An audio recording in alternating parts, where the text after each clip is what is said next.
مساء الفل يا ست الكل، وحشتوني جدا جدا جدا. اول فيديو بعد ما وصلت من السفر، يا دوبك ارتحت وقلت نبدأ مع بعض سلسلة فيديوهات عصائر ميخا ونشوف ايه المشاكل اللي بتقابلكم.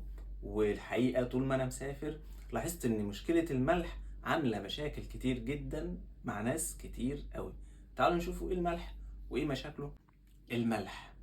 الملح ضروري جدا، حتى لو مع الإقراص الملح ضروري، مع البودر المسحوق الملح ضروري، حتى لو المية عندك حلوة الملح ضروري. المية فيها حلوة جدا مفيش أي مشكلة، ومع ذلك أنا بستخدم الملح مع الإقراص حتى مع البودر. الفني قال لي ما تحطيش ملح لو انت جايبة إقراص، وفي ناس بتقولك أنا بحط إقراص وما بستخدمش ملح والغسالة عندي الموين بتطلع 100%.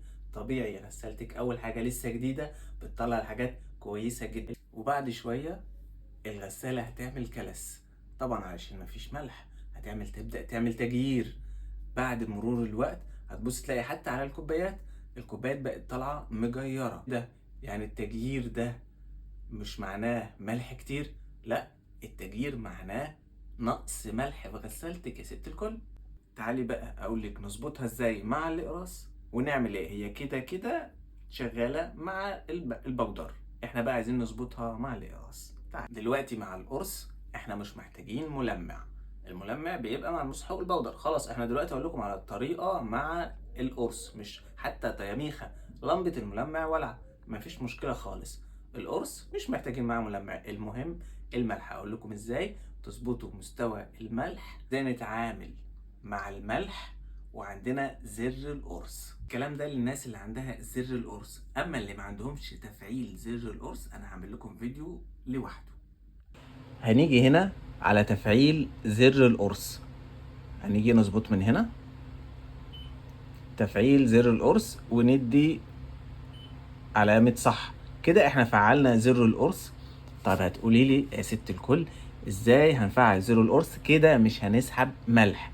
لا، ما هو كل 10 غسلات هنيجي على زر القرص ده ومش هنفعل زر القرص علشان خاطر الغسالة تسحب ملح. كل 10 غسلات علشان خاطر نحافظ على الأجزاء الداخلية ما يبقاش فيها كلس. كل 10 غسلات بالظبط ما نفعلش زر القرص. في حد هيقول لي ما هو كده القرص مش هيتسحب. لا يا ست الكل، القرص هيتسحب عادي جدا حتى لو ما فعلناش زر القرص. القرص بيتسحب من درج الغسالة عادي جدا. وبالنسبة للي مفيش عندهم تفعيل زر القرص، في غسالات كتير ما فيهاش تفعيل زر القرص زي ده، انا هعمل لكم فيديو والطريقة ازاي تستخدموها. كده عرفنا ان ضروري الملح مع الاقراص، اما البودر طبيعي جدا بنحط معاه ملح وملمع، انما الاقراص مش ضروري ملمع.